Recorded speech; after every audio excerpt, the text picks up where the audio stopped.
Y vamos a continuar con esta serie. He tratado, todos los miércoles trato de decir, hoy sí voy a terminar el Salmo 23. Hoy lo voy a terminar porque llevo mucho tiempo enseñando acerca del Salmo 23, pero cuando nos adentramos en la palabra y vemos toda la riqueza de lo que podemos encontrar, pues entendemos que Dios quiere que sigamos hablando de esto. Y la razón para que sigamos es porque queremos conocer más de Dios, queremos conocer más de su palabra. Queremos ser enriquecidos con todo esto que tiene la palabra de Dios, que nos acerca a Dios, que nos acerca a Él como Padre, que nos enseña a conocerlo.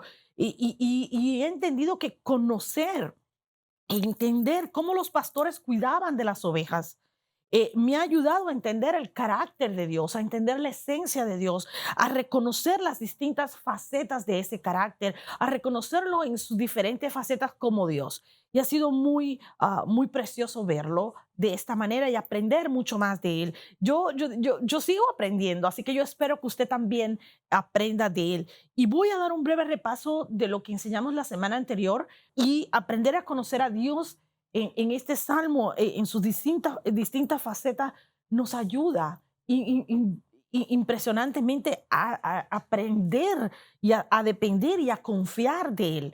Y es algo maravilloso poder decirnos, yo realmente confío en Dios. Pero a veces decimos, no, yo confío en Dios, yo dependo de Dios, pero cuando vamos a los hechos, a la realidad, no es cierto. Pero para usted poder depender y aprender a confiar en una persona, tiene que conocerla bien. Y eso es lo que estamos haciendo con estas enseñanzas, este estudio. Aprendimos que en el Salmo 23 hemos aprendido muchas cosas. Una de ellas es que Jehová, o Jehová Dios, Jehová el Creador, es el que hace que las cosas sucedan. Hemos visto la imagen de Jesucristo que está ahí como trasfondo, lo hemos visto como el buen pastor, lo hemos visto como el proveedor diario, lo hemos visto como nuestro descanso en su papel de consolador, el príncipe de paz, el que nos guía a través de los valles de sombra, pero también como nuestro protector, quien nos vigila con la vara y el callado. Y vimos que cuando pasamos el valle de sombra, no nos quedamos solos y desamparados, sino que Él continúa con nosotros y entramos en el versículo 5 del Salmo 23 y es un versículo tan rico que vamos por la segundo tema, ¿verdad? Hemos visto tanto aquí y aún todavía nos queda más por ver. Mire lo que dice. El versículo 5 dice, aderezas mesa delante de mí en presencia de mis angustiadores, unge mi cabeza con aceite, mi copa está rebosando. Y aquí vimos que ocurría otro cambio. En los primeros versículos vemos a David que exalta a Dios, exalta su grandeza, su majestad, su poder, su misericordia. En el Salmo 4 hace un cambio totalmente, ya deja de hablar de él en tercera persona y comienza a hablarle de tú. ¿Por qué? Porque está atravesando dificultades, porque está en medio de una crisis y ahí es en ese momento donde nos acercamos más a Dios y ahí donde David empieza a tratarlo de tú y denota de esa forma su relación personal. David describe a Dios como su pastor, pero aquí en el Salmo 5 cambia de tono nuevamente y ya no es solamente su pastor, pero también es el anfitrión. Así que conocemos a Dios en otra faceta, un anfitrión que está preparando un banquete espléndido para su invitado. La semana pasada estuvimos aprendiendo mucho acerca de lo que era la tradición de hospitalidad oriental, que es un ritual que nunca pasan por alto, que nunca dejan de hacer, es algo que ellos mantienen. Y entre las cosas que forman parte de esta tradición, el huésped era acogido en la tienda o en la casa del anfitrión y era agasajado de todas las formas posibles, era recibido, ¿verdad? Como alfombra roja, diríamos en nuestro tiempo. Era abrazado, era besado, se le daba la bienvenida, se le proveía agua, ¿para qué? Para limpiarle el polvo del camino, pero entonces después venía y se le proveía un ungüento o un aceite aromático para ungir su cabeza, y por supuesto se le daba, la comida era servida con generosidad. Vimos en el pasaje de Lucas, del 7, del 44 al 46, vimos a María, aquella mujer que enjugó los pies de Jesús con sus lágrimas y sus cabellos y además le ungió con perfume, lo cual era un ejemplo de la tradición de hospitalidad en los tiempos bíblicos. Y Jesús le reclama a Simón, la persona que lo estaba recibiendo, que era su anfitrión, tú no has hecho lo que esta mujer hizo por mí, ¿verdad? Es una de los lo que vimos como uno de los ejemplos escriturales donde vemos de manifiesto esta hospitalidad en acción. También vimos cómo el anfitrión venía y le daba la bienvenida a su huésped y era responsable de la protección de esa persona. El huésped gozaba de toda la protección, nada ni nadie lo podía tocar. Era algo impresionante. Hicimos referencia a Génesis capítulo 19 del 5 al 8, donde vimos que los ángeles visitan a Lot y cuando la gente de Sodoma y Gomorra viene y querían que le entregaran a los ángeles y Lot tiene que luchar y pelear para impedir que esto pase. ¿Por qué? Por causa de la tradición. O sea, él estaba protegiéndolo a toda forma. La razón por la que David hace referencia a esa tradición es para recordarnos todo lo que Dios hace por nosotros cada día. Cómo mientras nosotros permanecemos bajo su techo, bajo su sala, bajo su protección, Él nos protege y ningún enemigo puede tocarnos. No importa cuántos enemigos se levanten contra ti, no importa lo que intenten contra ti, si tú te mantienes en Él, si tú te mantienes en su voluntad, si tú estás bajo sus preceptos, ¿sabes qué? El enemigo no te puede tocar. ¿Por qué? Porque el anfitrión está obligado por esa tradición a guardarte, a protegerte y a cuidarte. Jesús, además, vimos la semana pasada que dijo que estaba preparando habitación para nosotros. Vimos un pasaje en Juan 14 del 2 al 3, donde dice que en la casa de su padre habría muchas moradas y que él iba a preparar habitación para que estuviésemos donde nosotros estábamos. Por supuesto, esto es una invitación que hace Dios a su casa. ¿Para qué? Para poder ejercer esa hospitalidad y protegernos de cualquier enemigo. Usted y yo fuimos enemigos de Dios en un momento dado por causa del pecado en el cual vivíamos y porque nuestra conducta, nuestro comportamiento rechazaba el estilo de vida que Dios nos ofrecía. ¿Y qué sucede con esta invitación que nos extiende el Padre por medio de Jesús? Lo que sucede es que viene a ocurrir un cambio de estatus en nuestra vida. Dejamos de ser esos enemigos de Dios para convertirnos en qué, en sus hijos, en sus ovejas y poder pues ser invitados a su casa, sentarnos en el banquete y Él pueda otorgarnos sus favores. El versículo dice, continúa diciendo, aderezas mesa delante de mí en presencia de mis angustiadores. Y vimos algo precioso porque es un versículo que tiene tanta riqueza. Yo de veras me quedo maravillada de todo lo que Dios quiere decirnos aquí. Vimos a Dios prometiendo que nada nos faltaría. Desde que comenzó este versículo, vimos diciendo que nada nos faltaría.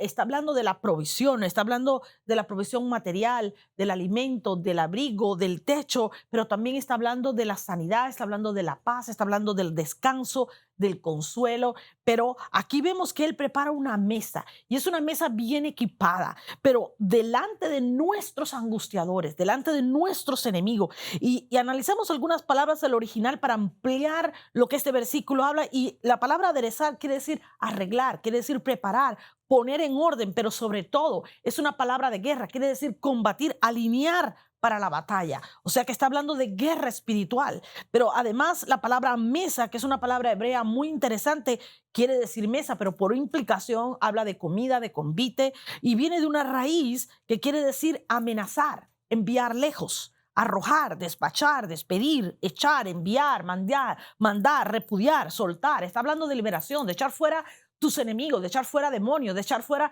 a todos aquellos que vienen contra ti. O sea que Dios, cuando viene en su carácter de anfitrión, no solamente viene como anfitrión, sino viene como varón de guerra. Es Jehová Sebaot, el que se levanta, el que viene contra todo aquel que quiere venir contra tu vida, contra tus enemigos. Son términos de guerra, de confrontación, de liberación. Habla de otra faceta de nuestro Señor Jesucristo, nuestro libertador, y la vimos en Lucas 4:18, que es otra imagen de Jesús donde habla que Él vino a libertar a los cautivos, a sanar a los oprimidos del corazón. Estamos hablando de liberación. Enfrenta a nuestros enemigos, los expone públicamente y los derrota, ¿verdad? ¿Para qué? Para protegernos y liberarnos. La mesa servida no solamente habla de satisfacer nuestras necesidades y saciarla, pero también de proveer libertad para que podamos disfrutar de eso que está en la mesa, ¿verdad? De nada sirve que la mesa esté servida y que usted y yo no podamos disfrutar, ¿verdad? Del convite, del banquete. La mesa servida habla del favor y la gracia de Dios. Él extiende una invitación para ir a su casa y esto se refiere a salvación. Escuche bien, la palabra de Dios es clara. La palabra de Dios dice que Él toca nuestra puerta. Si le abrimos, Él entra. Está hablando de salvación. Jesús nos hace una invitación y si usted y yo le aceptamos como el Señor y Salvador de nuestra vida, Él va a llevarnos a esas moradas celestiales que Él está preparando en la casa de nuestro Padre Celestial. Él promete cuidarnos de nuestros enemigos si permanecemos en esa casa. En esa mesa es donde hay comunión, donde la familia y los amigos se unen para compartir. Por eso es que Dios nos invita a que podamos sentarnos en esa mesa, pero para poder compartir con Él. Es salvación, es vida eterna, es una invitación para salvación y vida eterna. Está hablando del Mesías, del Salvador, de aquel que murió y resucitó por nosotros. Dios nos invita a una mesa para exponernos delante de nuestros enemigos. Es como que Dios quiere alardear de lo que ha hecho en nuestra vida. Constituye una declaración de guerra para nuestros enemigos. Si los tocas, te las ves conmigo. Es algo así, es maravilloso. Y en realidad aquí vimos entonces que nos amplía el significado de lugares espaciosos, porque entonces lugares espaciosos es sinónimo de libertad, ¿verdad? En el Salmo 118 del 5 a 6 vimos que el salmista afirma que si Dios está con nosotros, nada ni nadie puede tocarnos ni hacernos daño. Preciosa palabra de Dios. Es en una mesa donde nuestras necesidades son saciadas. En esta mesa precisamente nuestras necesidades materiales, espirituales y emocionales. La mesa del Señor es un lugar además para tener comunión con Él. Es una invitación, no es temporal, no es una invitación para un día, no es para una ocasión especial, es una invitación eterna y eso lo confirma el siguiente versículo del Salmo, el Salmo 23 dice que en la casa de Jehová moraré por largos días. Este banquete es una celebración de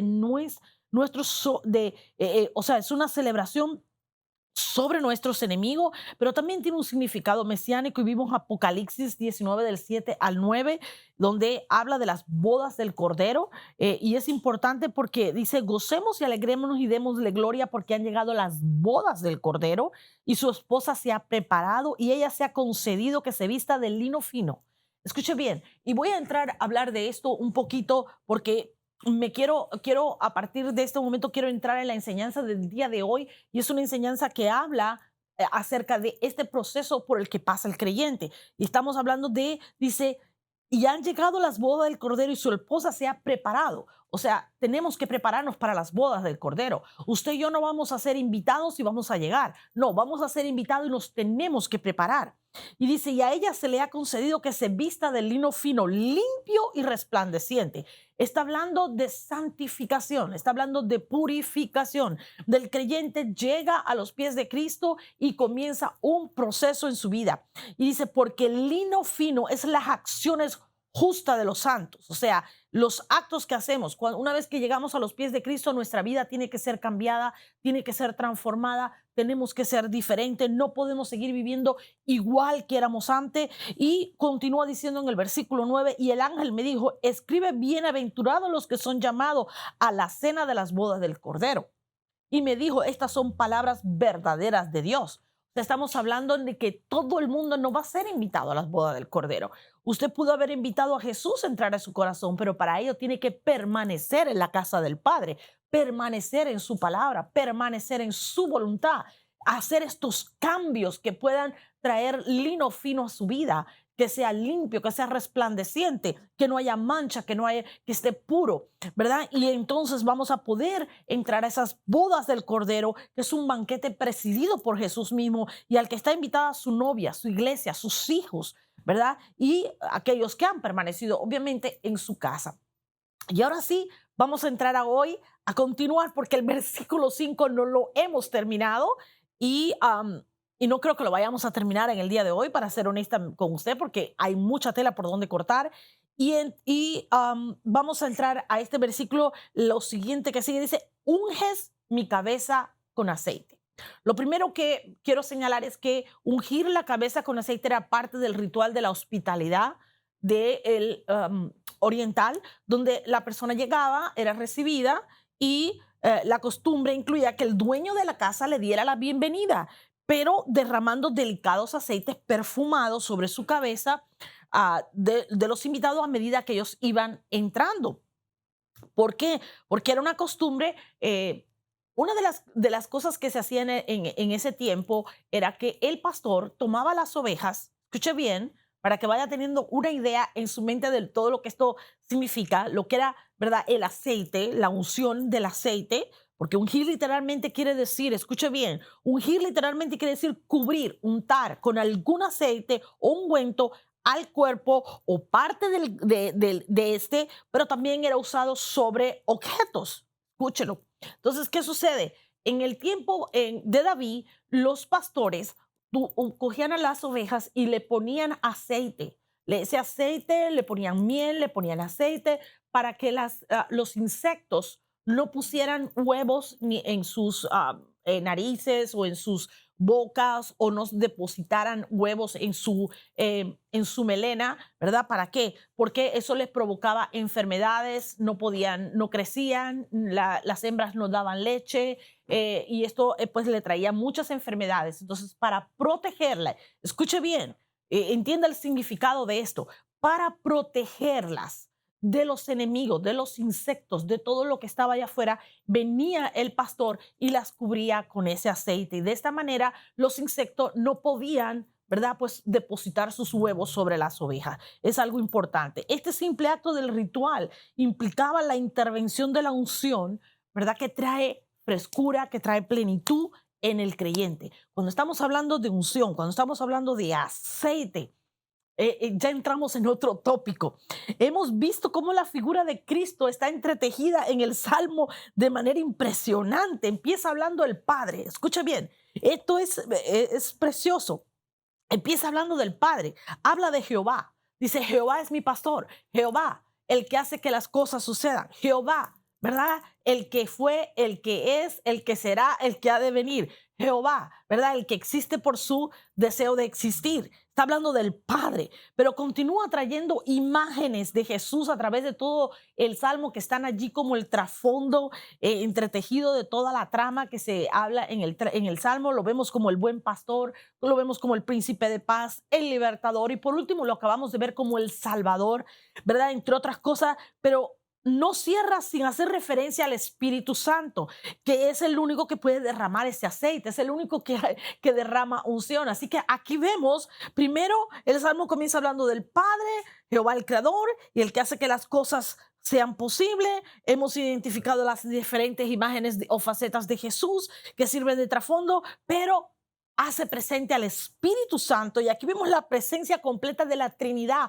operando juntos a través del creyente y a favor del creyente en este salmo. Es impresionante porque a veces leemos la escritura y no identificamos todos los aspectos que están en esa porción de la escritura. Así que en el Salmo 23 no solamente está el Padre presente, no solamente vemos imágenes de Jesús, la sombra de Jesús durante todo el salmo, pero también está presente el Espíritu Santo, la Trinidad operando completamente en un salmo que es una de las porciones de la escritura más bellas que hemos encontrado realmente. Es la presencia del Espíritu Santo operando a favor del creyente, por el creyente y en el creyente en el Salmo 23. Así que vamos a continuar, estamos aprendiendo acerca del Salmo 23 y nos estamos enfocando en el versículo 5, unges mi cabeza con aceite. Y hemos visto cómo la Trinidad completa está operando en este salmo a favor del creyente. Hemos identificado su operación. Aquí están juntos los tres trabajando a favor del creyente. El aceite de la unción es mencionada 20 veces en la escritura. Fue utilizado en el Antiguo Testamento para consagrar y ordenar al sumo sacerdote y a su familia, a sus descendientes, sus familiares. Fue usado además para consagrar y santificar el tabernáculo y sus utensilios. Se rociaba ese aceite en el tabernáculo, así como en los muebles y en los diferentes utensilios. ¿Para qué? Para apartarlos para el uso exclusivo de Dios. lo cual, ¿verdad? Y esto lo encuentra en Éxodo 25:6, lo encuentra en Levítico 8:30, lo encuentra además en Números 4:16. Y esto tiene una implicación profética, obviamente, ¿verdad? No solo habla de consagración, sino de la obra santificadora del Espíritu Santo en el creyente. Cuando aquí habla de que, ¿verdad? Se rociaba sobre ellos este aceite, sobre estos muebles, sobre estos utensilios, nadie más podía hacer uso de esto porque le pertenecía a Dios. Cuando ese aceite viene sobre el creyente, tiene el mismo significado profético, o sea, nadie más puede hacer uso de esa persona, de ese individuo, porque le pertenece a Dios, porque está apartado, está consagrado para Dios. Y es importante esto, es la obra santificadora, purificadora del Espíritu Santo en el creyente. Es un proceso espiritual en el cual el Espíritu Santo no solo interviene en el proceso de salvación, trayendo convicción de arrepentimiento. Recuerde que solo el Espíritu Santo puede traer esa convicción de arrepentimiento, sino que también produce la convicción para los cambios y las transformaciones en el nuevo creyente. Si un nuevo creyente no cambia su manera de vivir, es porque no ha cambiado su manera de pensar y por tanto no ha habido una conversión real. Sigue siendo el mismo viejo hombre, la misma vieja persona. Cuando usted viene a los pies de Cristo, la palabra convertirse significa que usted deja de ser aquello para hacer algo nuevo. Por tanto, si usted realmente ha habido una convicción de arrepentimiento, entonces usted deja de hacer aquello que hacía, deja de pensar de la manera que pensaba para hacer algo diferente, para actuar de manera diferente. El Espíritu Santo trae esa convicción. ¿Para qué? Para traer los frutos del Espíritu en la vida de ese creyente, que son la evidencia. Escuche bien, los frutos del Espíritu. No estamos hablando de los dones del Espíritu. No estoy hablando de dones, no estoy hablando de poder. Estoy hablando de frutos. Estoy hablando de carácter. Los frutos del Espíritu son los que le dan la evidencia de la madurez y el crecimiento y desarrollo de un creyente. ¿Cómo yo puedo decir que un creyente está maduro cuando comienza a dar frutos en el Espíritu? Cuando vemos los frutos del amor, de la fe, de la bondad, de la mansedumbre, del dominio propio, los frutos del Espíritu desarrollados en ese creyente. Y son los frutos del Espíritu los que operan el proceso de santificación, de purificación en el creyente. Usted y yo necesitamos ese proceso. De hecho, todo nuevo creyente necesita pasar por ese proceso. Por eso necesitamos la ayuda del Espíritu Santo para poder pasar por ese proceso, para que nos unja, para que nos rocee con ese aceite que nos aparte para el uso exclusivo de Dios. Si usted recibe a Cristo, pero no le permite al Espíritu Santo producir esos cambios en su vida, no ha ocurrido realmente el proceso espiritual del nuevo nacimiento. Entiéndalo. Tan solo fueron palabras sin convicción que no llevan a nada, no llevan a cambios, no llevan a carácter, no llevan a desarrollo. Este aceite entonces tiene una connotación mucho más allá que un solo aceite, ¿verdad? Que aceite. La fórmula para este aceite por Dios a Moisés, ¿verdad? En Éxodo 30 del 32 al 33. Era una mezcla que contenía otros aceites, contenía mirra, canela, cálamo, casia y por supuesto el aceite de oliva. No hay ningún indicio de que estos ingredientes, escuche bien, porque hay gente que le da ciertos o le atribuye ciertos poderes místicos y no hay ningún indicio de que estos ingredientes tengan ningún poder, o sea, no tienen poder alguno en sí mismos. O sea, el aceite de oliva no tiene poder, la canela, el aceite de la canela o de la mirra, en sí ellos no tienen poder alguno.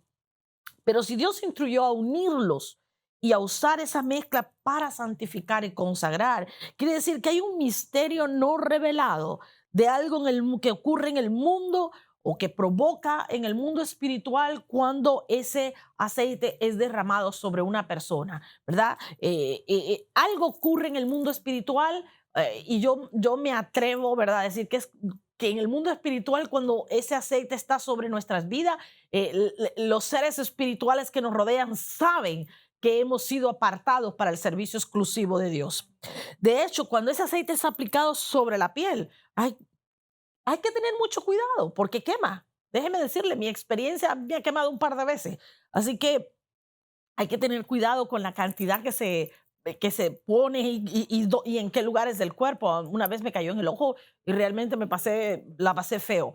Ah, pero no es realmente el aceite lo que tiene el poder, obviamente. De cualquier forma, la acción de ungir tenía un propósito y el propósito era dedicar a la persona o el objeto para Dios. Y ese sigue siendo el propósito hoy día. Cuando ese aceite, ya sea literalmente cuando nos ponen aceite encima o simplemente el proceso espiritual donde el aceite es derramado en un servicio ungido, donde sentimos la presencia del Espíritu Santo y ese aceite sentimos como que el Señor derrama esa unción sobre nuestras vidas, es simplemente es un acto simbólico, pero tiene el mismo propósito, apartarnos, dedicarnos a Dios, ya sea a una persona o a un objeto. Así que sigue teniendo la misma importancia. Mire lo que dice Juan capítulo 1 del 32 al 33. Dice, también dio Juan testimonio. Aquí está hablando de Juan el Bautista, ¿eh? Dice, también dio Juan testimonio diciendo, vi al Espíritu que descendía del cielo como una paloma y permaneció sobre él, refiriéndose a Jesús. Y yo no le conocía, pero él que me envió a bautizar con agua, o sea, está diciendo el Padre, ya le había dado instrucciones, aquel me dijo, sobre quien veas descender el Espíritu y que permanezca sobre él, ese es el que bautiza con el Espíritu Santo. Así fue como pudo reconocer Juan el Bautista quién era el Mesías, cuando vio que el Espíritu Santo en forma de paloma descendió sobre Jesús cuando estaba en el bautismo de las aguas y le dice, este no solo va a bautizar con agua, pero va a bautizar en el Espíritu Santo. Jesús fue ungido con el Espíritu Santo para poder comenzar su ministerio y poder bautizar a otros en el Espíritu. Ahora entienda esto, cada uno de estos ingredientes de la Santa Unción, cada uno de estos 5 ingredientes de la Unción tienen un significado profético, un significado que hablan de Cristo, un significado que se refieren a su obra, a su vida, a todo lo que Él ha hecho. Por ejemplo, la mirra era una especie usada en la sepultura. Escuche bien. Entonces usted pensará, bueno, ¿y cómo a un bebé que acaba de nacer le van a llevar mirra? A Jesús le presentaron uno de las especies que le presentaron los Reyes Magos fue mirra, porque, como le digo, era una sombra y figura de lo que había de venir. Era proféticamente anunciando que aquel era el Mesías que habría de morir y resucitar por el mundo. Esto es una especie, como le digo, usada en sepultura para ungir la sepultura, para ungir a los cadáveres. Y esto lo encuentra en Juan 19:39. Por eso representa la muerte de Cristo. La mirra representa la muerte de Cristo, Romanos 6:3. La mirra era usada como un analgésico para reducir o aliviar el dolor del sufrimiento cuando una persona estaba muriendo y estaba pues muy enferma, se le daba mirra, que era más bien un analgésico que le aliviaba el dolor. Por eso a Jesús esa mezcla que le dieron de agua con vinagre en realidad era una mezcla de agua con mirra, y se la dieron en la cruz. Eso lo encuentra en Marcos 15:23. La mirra era algo amargo, por eso es que le llaman vinagre, porque la mirra es amarga. Y tiene además usos medicinales, a pesar de todo, lo cual quiere, ya le dije, acaba de decirle que era analgésico. Entonces, la mirra quiere decir que representa la amargura, los sufrimientos de Cristo en la cruz, anunciaba la muerte de cruz.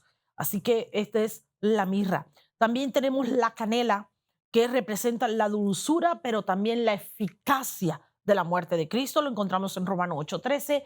La canela, o sea, la muerte, la canela es usada más que nada para hacer, para muchas cosas. Tiene fines medicinales, pero se usa mayormente en postres, ¿verdad? Pero por eso es que habla de que es dulce para el postre, pero habla de la eficacia de la muerte de Cristo, que murió, que resucitó, que de una sola vez, pues pagó, ¿verdad? Con todas las deudas que pues tomó todo el acta de los decretos, la clavó en la cruz. Eso es lo que habla la canela. Ahora, cuando vemos que los medicamentos que se usan, en los cuales la canela tiene su intervención, se usa para estimular los corazones que están débiles. Aquellos que tienen problemas cardíacos, pues se usa la canela en esas medicinas para estimular el corazón. Y esto es otra imagen profética, porque la muerte de Cristo vino a sanar el espíritu, vino a sanar el hombre interior, vino a sanar el corazón herido,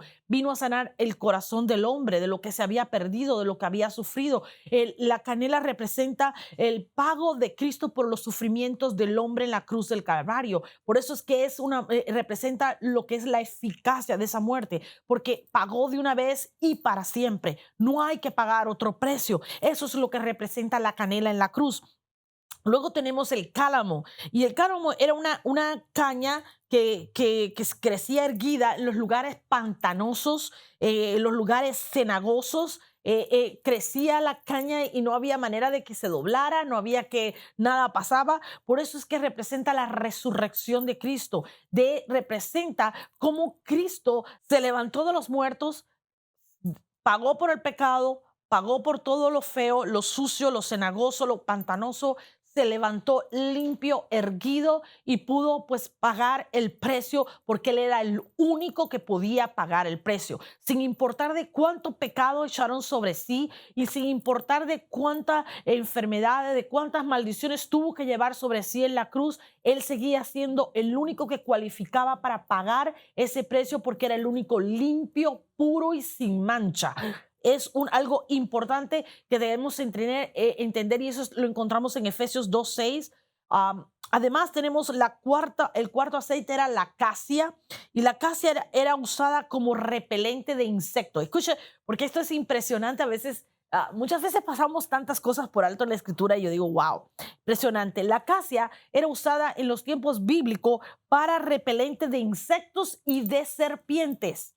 Escuche, en la antigüedad para eso era lo que la usaban. Y esto definitivamente representa el poder de Cristo, el poder de la cruz, porque la palabra de Dios es clara. Él echa fuera, ¿verdad?, serpientes y escorpiones, y repele a todos los insectos malignos que anden por allí tratando de atacarnos, y especialmente a la serpiente antigua, el diablo. Ahí está en Filipenses 3:10. Él es el único que lo puede echar fuera. Él es el único que lo puede repeler. Él es el único que lo puede mantener alejado de nuestras vidas. Eso es lo que representaba la acacia. La acacia representaba el poder de la cruz, derrotando al diablo, exponiéndolo públicamente y exponiéndolo derrotado. Ya no hay nada que el diablo pueda hacer. Esa derrota fue absoluta y total. Cristo venció. Dice la palabra que él es más que vencedor. Él se levantó de los muertos, él derrotó el imperio de la muerte, él derrotó el imperio del mundo, del diablo, y ya el diablo nada tiene en él. Por eso es que él es el único que puede liberarnos, es el único que puede sanarnos, el único que se puede levantar sobre la enfermedad, es el único que se puede levantar sobre la muerte, es el único que nos puede ayudar en cualquier circunstancia de nuestras vidas. Así que en este día es importante que empieces a entender que cuando hablamos de la unción, no solamente estamos hablando de un aceite, estamos hablando de lo que representa ese aceite, estamos hablando de Cristo mismo. Por último, está el aceite de oliva, que constituye la base del aceite de la unción, representa al Espíritu Santo y es el que se usa en mayor proporción. Y hay razones para ello. Primero que nada, porque el olivo representa la casa de Israel. Escúchela, las ramas de olivo representaban al pueblo de Israel. Delante de Dios y a través de toda la escritura, el olivo representa la nación de Israel, el pueblo de Israel, la niña de los ojos de Dios. Por eso era usado con mayor porción, pero también representa el proceso de santificación. Recuerde lo que hablamos al principio de las bodas del Cordero, que para poder asistir a las bodas del Cordero necesitábamos pasar por un proceso de santificación, un proceso de purificación, un proceso donde dejamos el pecado atrás, dejamos al viejo hombre, permitimos que venga Cristo a nuestra vida, que sane el hombre interior, que esos diferentes aceites obren en nosotros. ¿Para qué? Para traer cambio, para traer transformaciones, para traer algo diferente, nuevo, para llevarnos a producir frutos en el Espíritu, para tener una nueva vida en Cristo. Y entonces, ¿qué sucede? Cuando ese proceso de santificación viene a nuestra vida, ya estamos listos para asistir a las bodas del Cordero, no antes. Ahora, entienda que por qué ¿por qué la imagen del aceite de oliva habla del proceso de santificación en el creyente. Es muy sencillo, porque de esa oliva, de ese fruto de la oliva, ¿verdad? De la planta de olivo, sale una fruta amarga, un tanto salada, y de esa fruta, una vez que es machacada, escuche bien, machacada y bien triturada, de ahí sale un aceite dulce, un aceite aromático, un aceite sabroso con el cual usted puede cocinar. Y se puede ungir y puede hacer muchísimas cosas, pero no es hasta que es bien machacado, pasa por un proceso, ¿verdad?, de trituración, donde le es extraído el zumo, donde es extraído todo lo que el jugo, la esencia de la fruta. Entonces, ¿qué sucede? Así hace el Espíritu Santo contigo y conmigo. Él viene y nos tritura, nos cambia, nos transforma, trae convicciones, nos permite que esos cambios ocurran en nuestra vida. ¿Para qué? Para que ese aceite salga de nuestra vida, para que un aceite dulce, un aceite aromático, un aceite agradable delante de Dios salga de nuestras vidas. Y esto es importante que usted y yo entendamos. Por eso el Espíritu Santo es el responsable del proceso de purificación y de consagración en nuestras vidas, ¿verdad? Es lo importante. Y por último, tiene que entender que todo esto, el hecho de que representa a Israel y representa el proceso de purificación, es una imagen implícita de Cristo. ¿De qué? De su sufrimiento en la cruz y de su muerte, también de su resurrección como el Santo de Israel. En la actualidad, el aceite de oliva tiene una amplia aplicación, no solo en la comida, que es usada ampliamente en la comida en todo el mundo, pero también en el área de la medicina, pues es por su gran poder curativo, obviamente, y además, no solamente por su gran poder curativo, pero además porque pues ayuda a la reducción de peligros de ciertas enfermedades, como la diabetes, por mencionar algunos, ¿verdad? Todos los problemas cardíacos, y incluso se ha encontrado que reduce pues el peligro de que una persona pueda sufrir de Alzheimer, lo cual es una enfermedad terrible. Como puede ver, todos estos efectos hacen referencia a la obra de Cristo. Yo le diría que todo lo que involucra el aceite de la santa unción, sus especies, sus aceites, todo habla de Cristo. Habla de lo que Cristo habría de hacer en la cruz del Calvario, de lo que Él iba a ayudar, de su obra en la cruz. ¿Qué hace ese aceite en la vida del creyente? ¿Para qué esa unción? Bueno, la escritura dice muchas cosas, por ejemplo, da fortaleza, lo encontramos en el Salmo 92:10, es una muestra de gozo, es una muestra de alegría. En el Salmo 45, 8, también se usaba para ungir y sanar a los enfermos, y esto lo encontramos en el Nuevo Testamento, tanto en Marcos 6:13 como en Santiago, también lo encontramos donde los enfermos, los apóstoles y discípulos, pues ungían a los enfermos para que fuesen sanados. También era usado para consagrar y ordenar personas al ministerio, y era un símbolo para bendecir a alguien. No hay nada en la escritura, escuche bien porque esto es importante que lo entendamos, no hay nada en la escritura que sugiera que debamos usar ese aceite hoy día, pero tampoco dice nada de que lo prohíba. O sea, usted es una opción suya si usted quiere usarlo o no. Les recuerdo que estos ingredientes no tienen poder alguno, el aceite no tiene poder alguno, ¿verdad? Pero algo sucede cuando son mezclados. El aceite es un símbolo inconfundible del Espíritu Santo. Escuche bien. Primera de Juan 2:20 dice, pero vosotros tenéis la unción del Santo y conocéis todas las cosas. Eso quiere decir que cuando el Espíritu Santo está en nosotros, Él nos va a traer revelación, así como dice la Escritura que es el Espíritu Santo el que nos lleva, el que nos dirige a la verdad. Él es el que nos revela al Padre, nos revela al Hijo, nos muestra la verdad de la Escritura. Me gusta mucho como lo dice la versión de la Nueva Versión Internacional del 99, dice, todos ustedes en cambio han recibido unción del Santo, de manera que conocen la verdad. O sea, cuando usted y yo hemos sido ungidos por el Espíritu Santo, podemos conocer verdaderamente a Jesucristo, podemos recibir la revelación de quién es Él, de quién es el Padre, de quién es el Hijo. Este versículo indica que nos lleva de continuo a la verdad, ¿verdad? Todo el tiempo nos está enseñando, nos unge con su gracia y con su favor. Qué importante es pues recibir esa unción, ya sea simbólica o chorro de aceite que echen sobre ti. Por otra parte, símbolo de que hemos sido sellados. Escuche bien, hemos sido sellados por el Espíritu Santo, hemos sido ungidos y escogidos para un propósito específico por Dios mismo. Cuando usted es ungido, quiere decir que Dios ya te ha escogido, te ha apartado para su servicio exclusivo, te ha elegido. La palabra ungido quiere decir elegido también. Por eso más tarde en el hebreo, más tarde lo encontramos en el idioma griego, que es Cristo, ¿verdad? El ungido. Vemos en segunda de Corintios del 1 del 21 al 22 dice, y el que nos confirma con vosotros en Cristo y el que nos ungió es Dios, el cual también nos ha sellado y nos ha dado las arras del Espíritu en nuestros corazones.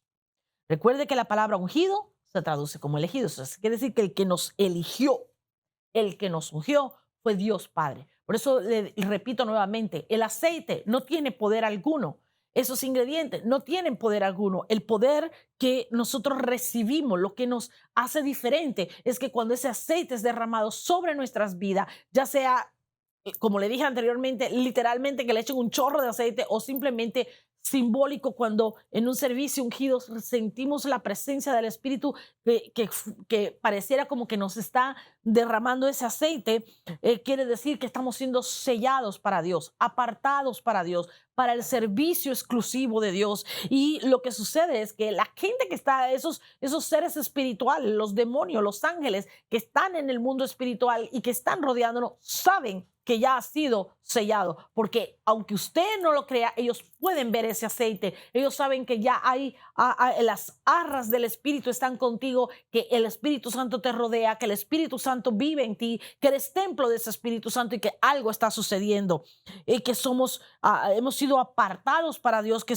somos cosa santa para Él. El aceite no tiene poder alguno, ya se lo digo y se lo repito, pero el que tiene el poder es el que te unge. El que tiene el poder, aquel que lo derrama sobre tu vida, ese es el que tiene el poder para apartarte, para consagrarte y para dejarte para su servicio. Así que hemos visto algo precioso, maravilloso en el día de hoy, la palabra de Dios, recuerda, y lo más importante es que entendamos que en el Salmo 23 no solamente encontramos a Dios Padre, encontramos a Dios Hijo y a Dios Espíritu Santo, y que Él nos unge con aceite, Él pelea por nosotros, Él delante de nuestros enemigos, Él es el Dios de paz, Él es el consolador, Él es el Dios de descanso, Él es el Dios que provee para todas nuestras necesidades, pero también es el Dios anfitrión que nos aparta para su servicio, que hace habitación para nosotros y que prepara banquete delante de nosotros, nos protege y nos unge para que no haya ningún enemigo que pueda venir a tocarnos. Esto es maravilloso, saber y conocer y entender la palabra de Dios como Dios la ha dado. Así que vamos ahora, si usted está conectado con nosotros, haga esta oración conmigo, repita esta oración después de mí y vamos a reconciliarnos con el Señor. Tal vez usted se ha sentido muy mal en estos tiempos. Usted dice, bueno, yo no me he apartado del Señor, yo he estado haciendo la voluntad de Dios, pero se siente down. Haga la oración también y díganos si usted le ha hecho esta oración por primera vez, déjenoslo saber para poder ayudarle. Así que repita conmigo: Padre Celestial, en esta noche yo me reconcilio contigo. Yo te recibo, Jesús, como el único Señor de mi vida. Yo me arrepiento de todos mis pecados y a partir de hoy voy a vivir de acuerdo a tu voluntad, para que seas tú purificando mi vida, cambiándome, transformándome y haciendo tu perfecta voluntad en mí. Señor, reconozco que tú, Jesús, eres Dios, eres el Hijo de Dios que murió y resucitó por mí para darme vida eterna. Te recibo como mi único Señor y mi único Salvador. A partir de hoy, vivo para agradarte. Gracias por recibirme en la mesa que ya está servida. En el nombre de Jesús. Amén.